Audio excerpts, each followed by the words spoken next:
1897 में पब्लिश हुई थी ब्रैम स्टोकर की ड्रैकुला और ये नोवेल शुरू होती है एक लॉयर जोनाथन हार्कर से जो ट्रांसिल्वेनिया जाता है काउंट ड्रैकुला के कासल में। शुरू में सब कुछ नॉर्मल लगता है पर धीरे धीरे जोनाथन को समझ आता है कि ड्रैकुला एक इंसान नहीं बल्कि एक वैम्पायर है। ड्रैकुला फिर अपना सफर करता है इंग्लैंड की तरफ जहां उसकी पहली शिकार बनती है लूसी। लूसी की हेल्थ बिगड़ती है और उसके दोस्त हेल्प के लिए बुलाते हैं डॉक्टर अब्राहम वैन हेल्सिंग को। तब रिवील होता है कि लूसी एक वैम्पायर बन चुकी है और उसे डिस्ट्रॉय किया जाता है उसके ही फियोंसे आर्थर होमवुड के हाथों। ड्रैकुला का नेक्स्ट टारगेट बनती है मीना जो कि जोनाथन की वाइफ थी। ड्रैकुला अपना खून उसके वेन्स में डालकर मीना को अपने कंट्रोल में कर लेता है लेकिन मीना खुद एक इंपॉर्टेंट लिंक बन जाती है यानी कि हिप्नोसिस के जरिए वो ड्रैकुला के मूव्स ट्रेस करती है। आखिरी बैटल होती है ट्रांसिल्वेनिया के माउंटेन्स में। अब्राहम वैन हेल्सिंग और उनका ग्रुप ड्रैकुला का सामना करते हैं। एक ब्रूटल फाइट के बाद क्विंसी मॉरिस समाप्त होता है और फाइनली ड्रैकुला को डिस्ट्रॉय कर दिया जाता है। मीना बच जाती है और ग्रुप ड्रैकुला के कर्ज को खत्म कर देता है या कम से कम वो सोचते हैं कि कर्ज खत्म हो गया है।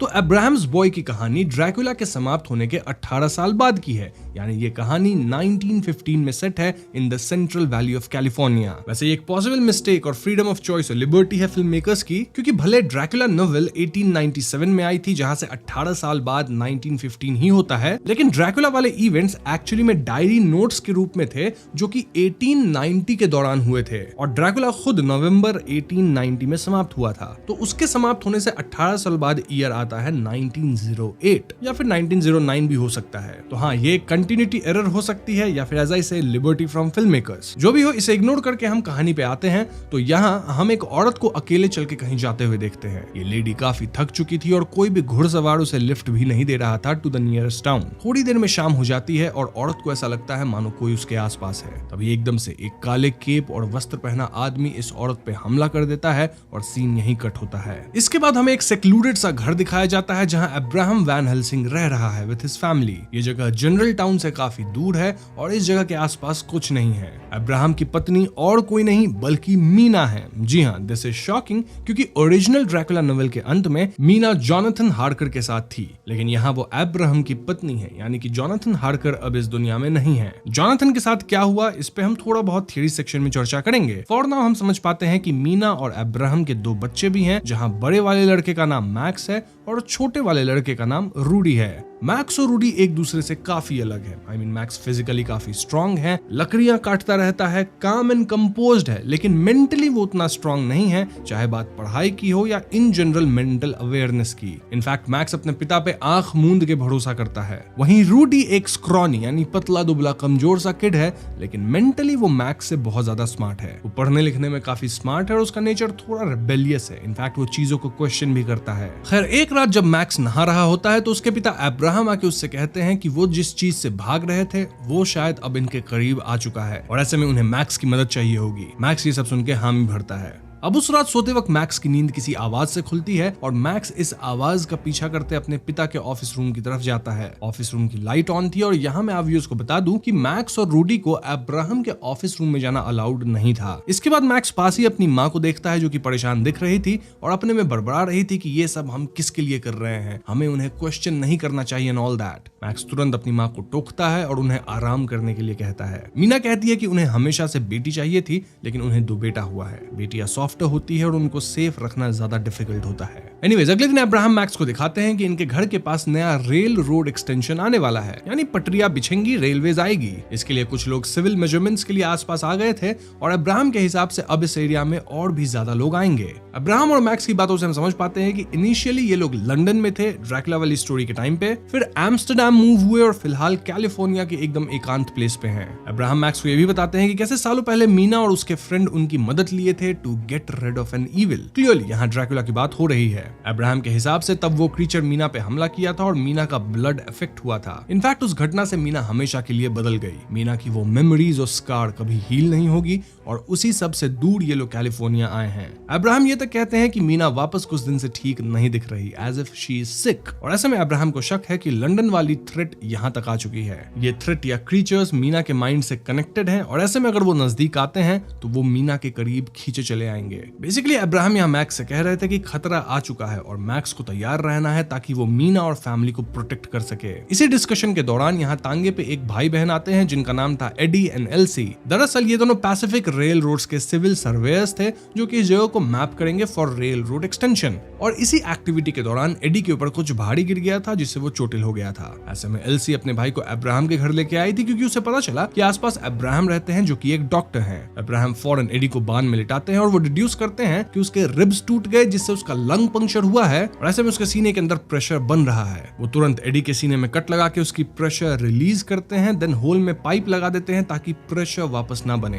देन वो एल्सी से एडी को पास वाले टाउन हॉस्पिटल ले जाने कहते हैं फॉर फर्दर ट्रीटमेंट। अब यहाँ एक अजीब बात यह थी कि अब्राहम एडी की एक फोटो भी ले लिए थे इन हिज कैमरा। नाउ आगे की सीन्स में हम देखते हैं कि मीना घर में ब्लड पुडिंग बनाती है जिसमें यूजुअली तो पिग्स ब्लड होता है, लेकिन यहाँ वो अब्राहम की खास एलिक्सर यूज की थी which was perfected over time. इसी दौरान इनके घर में एक बैट यानी चमगादड़ आ जाता है जिससे मीना बहुत डर जाती है। मैक्स तुरंत इस बैट को पकड़ के दफना देता है एज बैट खुद वॉल से टकरा के खत्म हो गया था। ना उस रात रूडी और मैक्स बात करते हैं जहां रूडी कहता है कि उसे घर में कुछ आवाजें आती है, लाइक कभी नॉकिंग की, स्क्रैचिंग की एंड ऑल दैट। रूडी का शक है कि कहीं उसके पापा द्वारा बताए गए क्रीचर्स इनके घर में तो नहीं आ गए हैं। ऑल द वैम्पायर्स बिना परमिशन के अंदर तो नहीं आ सकते। मैक्स इन बातों को इग्नोर करता है और रूडी को चुपचाप सोने को कहता है। अब अगली सुबह एल्जी इनके घर पे आती है और उसकी मुलाकात मीना से होती है। एल्जी बेसिकली यहाँ थैंक यू कहने और कुछ कुकीज देने आई थी, लेकिन यहाँ मीना थोड़ा सा अजीब बिहेव करती है। मीना एल्जी से पूछती है कि क्या तुम अकेली लड़की हो इन द कैंप। देन वो एल्जी को काइंड ऑफ ओवर कॉन्फिडेंट कहती है, देन उसका हाथ पकड़ के उसे नाइट के हंग्री क्रीचर से सावधान रहने कहती है। ना आगे हम मीना को फिर से थोड़ा ट्रांस में जाके अपनी पुरानी एक्सपीरियंस पे बात करते हुए सुनते हैं जहां वो ड्रैकुला की ठंडी सांस और उसके फिजिकल फीचर्स का जिक्र करती है। ये सब बातें मैक्स और रूडी को सुनने में अजीब लगती है। उस शाम रूडी मैक्स से कहता है कि उसे बाहर दूर में आवाजें सुनाई देती है, लेकिन मैक्स का कहना था कि वो कुछ नहीं सुना है। ये दोनों शाम होने पे घर के अंदर जाने लगते हैं कि तभी हम उसको दूर में एक अजीब मास्क्ड मैन दिखता है जो कि काले कपड़े में था। ना उस रात मैक्स को एक सपना आता है जहां वो अपनी मां मीना को किसी वैम्पायर के पास देखता है। खैर धीरे धीरे ऐसा लगने लगता है मानो मीना की हालत बिगड़ने लगी है। इनफैक्ट एक दिन तो वो मैक्स के पास एकदम हड़बड़ी में ये कहते हुए आती है कि ये लोग इस जगह पे सुरक्षित नहीं है। मीना काफी कमजोर होकर गिर भी जाती है और ऐसे में अब्राहम मीना को कमरे में रेस्ट करवा के उसका ख्याल रखना शुरू करते हैं। अब्राहम मीना के थर्स्टी यानी कि प्यासा होने पे उसे ड्रॉपर से पानी दे रहे थे या समथिंग एल्स। इनफैक्ट वो मैक्स को मीना के करीब भी नहीं आने दे रहे थे। अब्राहम का कहना था कि मीना को किसी तरह की अनहोली इलनेस हो गई है और ऐसे में उन्हें ब्लड ट्रांसफ्यूजन करना होगा। अब्राहम मैक्स की थोड़ी खून कलेक्ट करते हैं और वो खून मीना को चढ़ाने लगते हैं। मीना इससे भड़क जाती है और कहने लगती है कि वो यहाँ आ गया, मैं उसे फील कर सकती हूँ, उसकी थॉट्स अपने दिमाग में फील कर रही हूँ और उसकी शैडो विंडो पे है। हालांकि जब मैक्स विंडो पे जाके बाहर देखता है तो वहाँ कोई भी नहीं था, ना कोई शैडो थी। ये नजारे मैक्स को बहुत कंफ्यूज कर रहे थे। वहीं रूडी तो अपनी किताबों की दुनिया में था। समय के साथ मीना बहुत बीमार हो चुकी थी, इतना कि अब खाना वगैरह मैक्स ही बना रहा था। अब्राहम दिन भर बाहर रहते थे और ऐसे में मैक्स और रूडी एक दिन बॉल से खेल रहे होते हैं। खेल खेल में रूडी खिड़की से अब्राहम के ऑफिस में घुस जाता है और उसके पीछे मैक्स भी जाता है। मैक्स गलती से कुछ फोटोज एंड ग्लासेस गिरा देता है जिससे ऑफ कोर्स कांच टूट जाती है और मैक्स तुरंत रूडी को यहाँ से निकलने कहता है क्योंकि इन दोनों का अब्राहम के ऑफिस में आना मना था। लेकिन रूडी तो रिबेलियस था और वो कमरे को एक्सप्लोर करना शुरू करता है। रूडी को यहाँ एक पर्दे के पीछे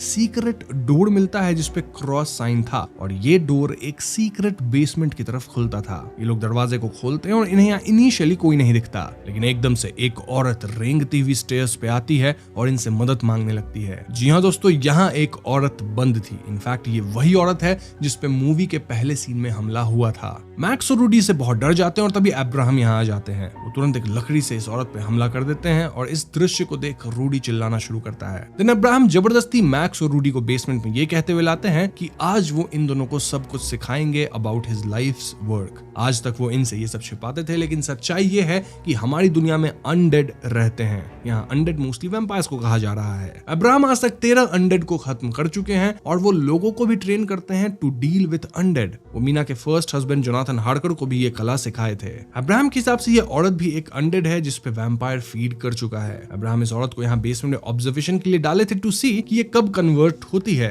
और अब्राहम का मानना है कि वाकई में वो चेंज हो रही थी। इस औरत को हमेशा के लिए खत्म करने के लिए इसके हार्ट के थ्रू स्टेक डालना होगा, जो काम करेगा मैक्स। मैक्स तुरंत स्टेक को हैमर लेके ये करता है। वहीं रूडी मैक्स को ऐसा करने के लिए रोक रहा था। मैक्स पूछता है कि औरत के फैंग्स यानी वैम्पायर वाले दांत होते हैं ना नुकीले, वो कहाँ हैं? जिसपे अब्राहम का कहना था कि वो वैम्पायर्स के मरते गायब हो जाते हैं। ना अब्राहम रूडी से इस औरत का सर अलग करने कहता है ताकि ये हमेशा के लिए खत्म हो जाए, वापस से ना उठ जाए। रूडी तुरंत मना करता है और ऐसे में अब्राहम उसे फोर्स करना शुरू करते हैं। इस अफरा तफरी में मैक्स अपने पिता को धक्का दे देता है और इससे गुस्सा होकर अब्राहम मैक्स को थप्पड़ मार देते हैं। मोस्ट प्रोबेबली अब्राहम मैक्स पे पहली बार हाथ उठाए थे और ऐसे में इस थप्पड़ के बाद अब्राहम और मैक्स बाहर पोर्च पे बैठ के बातें करते हैं, जहां मैक्स कहता है कि वो कभी भी यहाँ से भाग सकता था इनके हॉर्सेस को लेके, लेकिन वो ऐसा नहीं किया। ये सुन के अब्राहम वाज लाइक, तो चले जाओ, हम तुम्हारे बिना जी लेंगे। क्लियरली इससे मैक्स के इमोशंस हर्ट होते हैं। अगले सीन में हम मैक्स और अब्राहम को उस औरत के शरीर को दफनाते हुए देखते हैं। अब इस पॉइंट तक मैक्स कहीं ना कहीं अपने पिता के अगेंस्ट सोचने लगा था। वहीं रूडी तो हमेशा से ही अपने पिता की बातों को क्वेश्चन करता था। वहीं मीना की तबीयत बिगड़ती जा रही थी। इनफैक्ट वो अब्राहम से कहती है कि उसे वो रात याद है जब वो मीना के कमरे में आया था। तब मीना को ऐसा लगा कि अब्राहम उसे बचाया है, लेकिन मीना तो अब्राहम के गड्ढे में गिरती जा रही थी। ये कह के मीना अब्राहम से अपना मुंह मोड़ लेती है, विच वाज सरप्राइजिंग। इसके बाद रूडी और मैक्स अकेले में बात करते हैं, जहां रूडी कहता है कि उसे पहले से ही घर में आवाजें आती थी जो कि उसी औरत की रही होंगी, लेकिन मैक्स उसकी बातों पर यकीन नहीं किया। खैर आगे अब्राहम अपने दोनों बेटे मैक्स और रूडी से घर को फोर्टिफाई करने कहते हैं, यानी कि घर के हर कमरे पे होली वाटर, सॉल्ट, ये सब का बैरियर बनाना ताकि एक रूम से दूसरे रूम में वैम्पायर्स नहीं जा सके। देन खुद का सेल्फ एग्जामिनेशन करना कि उनका खून थिक है या नहीं, लाइक नॉर्मल ह्यूमन, क्योंकि ये लोग भी कहीं ना कहीं उस औरत के कांटेक्ट में आए थे जो कि अब्राहम के हिसाब से वैम्पायर है, तो हो सकता है इनको भी इन्फेक्शन हुआ हो। यहाँ अब्राहम फेथ की बात भी करते हैं, सेइंग कि उनके पिता कहते थे कि फेथ वो होता है जब लोग उन बातों पर यकीन करे जो कि सत्य नहीं है। अब्राहम यहाँ मैक्स से भी बातें करते हैं, सेइंग कि मैक्स अब बड़ा हो चुका है, सटली हिंटिंग कि मैक्स को अब उनके कदमों में चलना होगा। एनीवेज अगले सीन में मैक्स घोड़े पे बाहर होता है जब उसे एल्जी मिलती है। इनके बीच जनरल चिट चैट होती है, जहां एल्जी बताती है कि वो मैप्स वगैरह ड्रॉ करती है, काइंड ऑफ लाइक आर्टिस्ट है या फिर आर्किटेक्ट बोलो। तभी मैक्स कहने लगता है कि ही इज नॉट श्योर कि उसके पिता सही हैं, क्योंकि उसकी माँ की तबीयत बिगड़ती जा रही है। इनफैक्ट अब मैक्स को ऐसा लग रहा है मानो उसके पिता की दवाइयां ही उसकी माँ को और बीमार कर रही हैं। एल्जी यहाँ मैक्स को थोड़ा सांत्वना देती है। वहीं दूसरी तरफ अब्राहम की आंख लग गई थी और जब उनकी आंख खुलती है तो वो मीना को खत्म पाते हैं। ऐसे में आगे मीना की लास्ट रिचुअल्स होती है और उस रात मैक्स को अपनी माँ का सपना आता है, जहां मीना के गले में वैम्पायर के काटने के निशान थे और मीना के पीछे वैम्पायर भी था। अब अगले दिन मैक्स अपने भाई रूडी को घर से थोड़ी दूर फील्ड में पाता है, जहां रूडी मैक्स के गिटार को तोड़ दिया था, ऑफ कोर्स गुस्से में, क्योंकि उनकी माँ चल बसी है। रूडी मैक्स से पूछता है कि क्या वाकई मैक्स यहाँ से भागने का सोचा है, जिसमें मैक्स हाँ कहता है। मैक्स ये भी कहता है कि वो कभी भी रूडी को अकेला नहीं छोड़ेगा, इनफैक्ट अपने साथ लेके जाएगा। मैक्स फाइनली यहाँ थोड़ा ओपन अप होकर कहने लगता है कि उसे अपने पिता द्वारा की गई चीजें अगली लगती है। इनफैक्ट मैक्स ये तक डाउट करता है कि अब्राहम लंदन या एम्स्टरडैम से मूव नहीं हुए थे, रादर शायद उन्हें उन जगहों से भगाया गया था। अब्राहम की वजह से ही शायद इनका परिवार ऐसी वीरान जगह पे रहता है और एकदम लोनली है। इन शॉर्ट मैक्स और रूडी अपनी हालातों के लिए अब्राहम को दोषी मान रहे थे। खैर आगे इनके घर पे आर्थर होमवुड नामक बंदा अपनी गाड़ी से आता है। अगर आपको याद हो तो आर्थर वही है जो कि ड्रैकुला वाली कहानी में लूसी का फियांसे था। आर्थर अब्राहम से मिलता है और इनके बीच की डिस्कशन काफी इंटरेस्टिंग होती है। दरअसल आर्थर अमेरिका घूम रहा था, लेकिन उसका अमेरिका आने का असली मकसद अब्राहम से ही मिलना था। आर्थर को रातों में नींद नहीं आती है क्योंकि वो अपने आप में गिल्टी फील करता है, अपनी लाइफ में कहीं ना कहीं वो लॉस्ट है। आर्थर सबसे पहले ये कहता है कि वो मीना के गुजर जाने के लिए सॉरी फील कर रहा है। देन वो अब्राहम से क्लियरली बोल देता है कि दुनिया छोटी हो रही है और कनेक्ट हो रही है, मतलब रेल रोड्स वगैरह आ रहे हैं, तो चाहे अब्राहम कितना भी भागे, world will come to his doorstep. इसके बाद आर्थर पुराने दिनों को याद करते हुए कहता है कि वो अब्राहम को अपने पिता समान मानता था और उसकी हर इंस्ट्रक्शन को फॉलो किया विदाउट क्वेश्चनिंग हिम। उसे अब्राहम पे इतना ट्रस्ट था कि आर्थर अपने ही हाथों से अपनी फियांसे लूसी को समाप्त किया, लेकिन अब वो बड़ा हो चुका और वो चीजों को क्वेश्चन कर रहा है। आर्थर कहता है कि उसे पता है कि अब्राहम अब भी अपना काम कर रहा है and it's time for him to stop. इसके बाद कॉन्वर्सेशन टर्न लेती है, जहां आर्थर क्लियरली अब्राहम को क्वेश्चन करने लग जाता है। आर्थर वाज नॉट श्योर कि उसका लूसी को खत्म करना सही था या नहीं। आई मीन वो बस अब्राहम के इंस्ट्रक्शंस को फॉलो कर रहा था। क्या लूसी वाकई में वैम्पायर बन गई थी या फिर वो सिर्फ बीमार थी? आर्थर वाज नॉट श्योर कि जो कुछ वो पास्ट में किया उसमें कितनी सच्चाई है और क्या आर्थर एक कातिल है। इन शॉर्ट आर्थर यहाँ अब्राहम की पूरी लाइफ वर्क को ही क्वेश्चन करने लग गया था। ये सुन के अब्राहम गुस्सा हो जाता है और आर्थर को वीक एंड और भी बहुत बुरी बातें कहता है। अब्राहम कहता है कि लूसी एक मॉन्स्टर बन गई थी जिसे खत्म करना जरूरी था। इसके बाद वो आर्थर को अपने घर से निकाल देता है। अब दोस्तों आर्थर तो चला जाता है, लेकिन उसकी बात मैक्स भी सुन लिया था और मैक्स के मन में जो डाउट्स थे अबाउट हिज फादर वो अब कहीं ना कहीं और भी स्ट्रांग हो गए थे। ऐसे में मैक्स भी अपने पिता को क्वेश्चन करता है और जवाब में अब्राहम मैक्स को अपनी डायरी में कुछ फोटोज दिखाते हैं। ये उन लोगों की तस्वीरें थी जो कि अब्राहम के हिसाब से अनडेड थे और उन्हें अब्राहम ने खत्म किया था। अब्राहम ये तक कहते हैं कि मैक्स खुद भी तो उस औरत को देखा जो कि क्लियरली अनडेड थी। देन वो घर के आसपास पेरीमीटर सेट करने की बात कहते हैं टू प्रोटेक्ट द फैमिली, लेकिन इस पॉइंट तक मैक्स के सब्र का बांध टूट चुका था। मैक्स क्लियरली कहता है कि वो उन्हें यानी अब्राहम को सपोर्ट नहीं करेगा, ना ही उनके साथ कहीं जाएगा। मैक्स कहता है कि उसकी मां मीना अब्राहम की वजह से खत्म हुई क्योंकि अब्राहम मीना को दुनिया से दूर कर दिया, अकेला कर दिया और बीमारी को ट्रीट तक नहीं किया। अब्राहम अपने बच्चों तक को अकेला कर चुका है और इसलिए अब मैक्स उनकी बात नहीं मानने वाला था। ये सुनकर अब्राहम काम होते हैं, मैक्स को ड्रिंक ऑफर करते हैं, लेकिन जैसे ही मैक्स ड्रिंक लेने जाता है वो उसकी हाथ में चाकू मार के उसे बेसमेंट में बंद कर देते हैं। देन वो रूडी को जबरदस्ती लेके घर से बाहर कहीं चले जाते हैं। वहीं मैक्स अपने घाव पे कपड़े डाल के किसी तरह बेसमेंट वाले दरवाजे को धक्का देके खोलता है। देन वो कुल्हाड़ी लेके अपने पिता के पीछे निकल जाता है। दूसरी तरफ हम एलजी को अपने कैंप में देखते हैं जहां उसका कोवर्कर हेनरी भी था। हेनरी हल्का होने झाड़ियों में जाता है, लेकिन अगले ही क्षण वो पूरी तरह से इंजर्ड हालत में बाहर आता है। ये देख एलसी डर जाती है और तभी अब्राहम अपने फुल गेटअप में निकलता है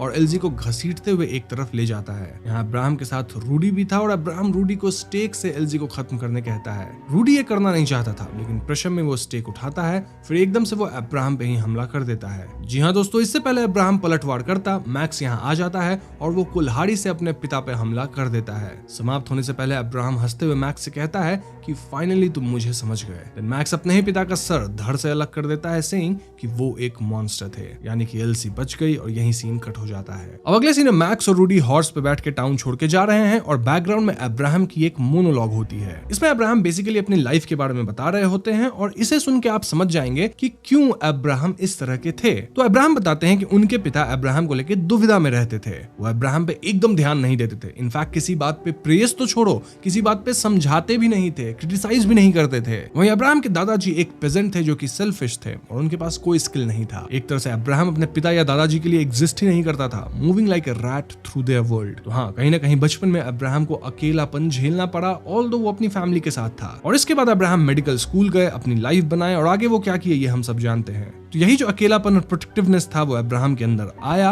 और अपने हिसाब से वो अपने परिवार को बचा रहे थे और इसके लिए उन्हें बस अपने फैमिली का ट्रस्ट चाहिए था, जो कि ऑफ कोर्स उन्हें नहीं मिला, क्योंकि भले अपने हिसाब से वो अपने परिवार की रक्षा कर रहे थे, लेकिन रियलिटी में वो अपने परिवार का ही दम घोट रहे थे। यहीं पे फिल्म खत्म हो जाती है। तो दोस्तों, ये थी अब्राहम्स बॉय की पूरी कहानी और इस फिल्म को लेके 3 पर्सपेक्टिव या थियरीज हो सकती हैं और इन तीनों पर्सपेक्टिव फिल्म को एक अलग ही मीनिंग देती है। इनमें सेकंड और थर्ड पर्सपेक्टिव काफी सिमिलर है लेकिन ज्यादा इंटरेस्टिंग है। फर्स्ट पर्सपेक्टिव उतना कुछ खास नहीं है, लेकिन हम तीनों पे डिटेल में बात करेंगे। सो फर्स्ट पर्सपेक्टिव में हम ये मान के चलेंगे कि ड्रैकुला रियल था और वैम्पायर्स अब भी एग्जिस्ट करते हैं। ऐसे में अब्राहम सही था क्योंकि वो अब भी अपना काम कर रहा था, यानी वैम्पायर्स को हंट कर रहा था। अब्राहम की बीवी मीना वैम्पायर के करीब आने से बीमार होकर समाप्त हो गई। अंत में अब्राहम के बच्चे उसकी बात नहीं माने क्योंकि वो वैम्पायर्स को कभी देखे नहीं थे और अब वो शहर की तरफ जा रहे हैं जहां वो वैम्पायर्स को शायद एनकाउंटर करेंगे। वेरी सिंपल पर्सपेक्टिव, लेकिन ये मेरे हिसाब से गलत है, एटलीस्ट मैं इसमें नहीं मानता। अब अगली पर्सपेक्टिव ये है कि ड्रैकुला तो एग्जिस्ट करता था, लेकिन उसके खत्म होते सारे वैम्पायर्स भी निपट गए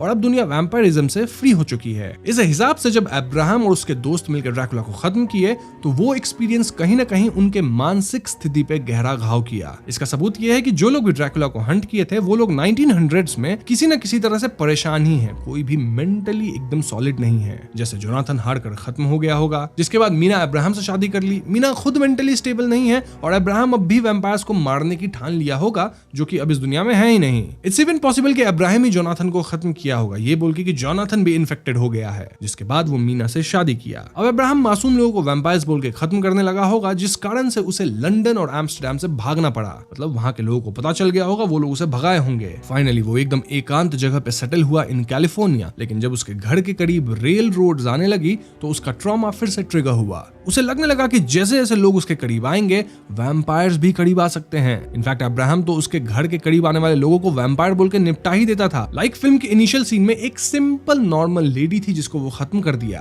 देन मीना के खत्म होने में भी डायरेक्टली या इनडायरेक्टली अब्राहम का ही हाथ होगा। सोच के देखो, मीना के बीमार होने पे वो उसे अस्पताल नहीं ले गया और घर पे ही ट्रीटमेंट देने लग गया जिससे मीना खत्म हुई, या फिर इट्स इवन पॉसिबल कि वही मीना को ड्रग करने लगा होगा जिससे मीना खत्म हुई। बट हाँ, पूछ सकते हैं कि मीना को अब्राहम खुद ही क्यों ड्रग करेगा? वेल, क्योंकि शायद मीना उसे और उसके पागलपन को क्वेश्चन करने लग गई होगी। मीना क्लियरली कहती है कि मुझे लगा कि तुम मुझे बचाने आए हो, लेकिन तुम तो मुझे अपने गहरे गड्ढे में खींच लिए। इनिशियली जब मीना अब्राहम के साथ आई होगी तो उसे लगता होगा कि अब्राहम सही काम कर रहा है, लेकिन समय के साथ मीना समझ गई कि अब्राहम बस इनको पिंजरे में बांध के रखा है अपने पागलपन के कारण। इट वाज क्लियर कि अब्राहम मीना के मर्जी के बिना उसे सेक्लूड और अकेला कर दिया था। ये उस सीन से भी क्लियर दिख जाता है जहां मीना एल्सी के कॉन्फिडेंस और फ्रीडम को लेकर अजीब बिहेव करती है, क्योंकि कहीं ना कहीं ये मीना के पास नहीं था। रेल रोड आने से ट्रिगर होकर अब्राहम वहां काम करने वाले लोगों को ही निपटाना चाहता है, लेकिन एंड में उसके बच्चे उसके अगेंस्ट गए। इन शॉर्ट सेकंड पर्सपेक्टिव कहती है कि ड्रैकुला भले रियल था, लेकिन उसके खत्म होने के बाद दुनिया नॉर्मल हो गई, पर अब्राहम और बाकियों का ट्रॉमा उन्हें जीने नहीं दिया, चाहे वो जॉनथन हो, मीना, अब्राहम खुद या फिर इवन आर्थर।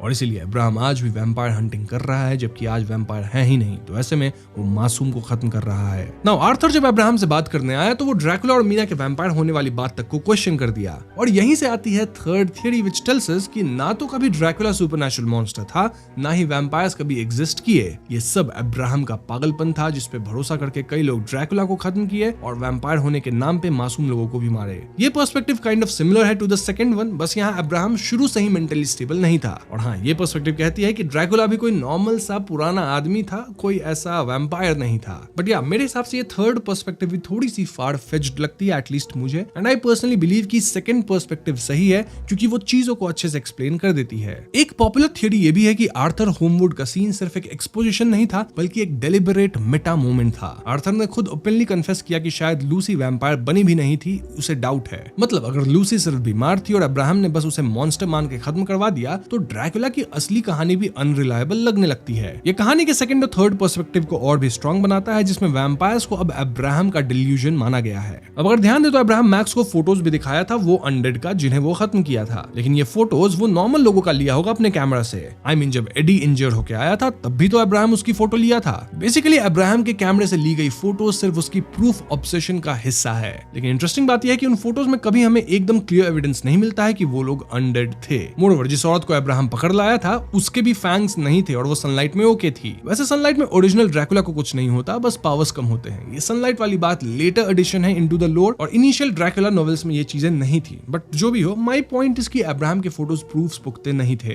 एक और छोटी थियरी है मीना को लेके। कुछ लोग मानते हैं कि मीना की ब्लड पुडिंग सीन्स और उसका ड्रैकुला के मेमोरीज में फंसे रहना एक तरह का पीटीएसडी रिप्रेजेंटेशन था। मतलब मीना अब भी अपने पास्ट ट्रॉमा से उभर नहीं पाई थी। पर फिल्म में इसे सुपरनैचुरल टिंट भी दिया गया है, ऑल्दो एंड तक ये चीजें क्लियर हो जाती हैं। इनके अलावा कुछ और सवाल हमारे मन में रह जाते हैं, लाइक मीना एकदम से कैसे बीमार पड़ने लगी। लाइक आई सेड, जैसे ही मीना आजाद होने का सोची, अब्राहम उसे निपटाने की सोचने लगा, या फिर मीना जब खुद से बीमार हुई तो अब्राहम उसे अस्पताल नहीं ले गया, जिससे मीना नहीं बच सकी। एक सीन में मीना कहती है कि उसे बेटियां चाहिए थी। ऐसा इसलिए क्योंकि मीना को पता था कि कहीं ना कहीं उसके बेटे अपने बाप की तरह निकलेंगे। इनफैक्ट एंड में अब्राहम कहता भी है कि फाइनली तुम मुझे समझ गए। वो ऐसा इसलिए कहा क्योंकि मैक्स अब्राहम को मॉन्स्टर मान रहा था, और अब्राहम का होल पॉइंट यही था कि दुनिया में मॉन्स्टर्स हैं, तो भले मैक्स उसे ही मॉन्स्टर माने, लेकिन इससे कहीं ना कहीं अब्राहम की टीचिंग मैक्स के अंदर रहेगी। इनफैक्ट अगर आप ध्यान दे तो मैक्स लास्ट में अपने पिता का सर अलग करता है, ठीक जैसे अब्राहम ने सिखाया था।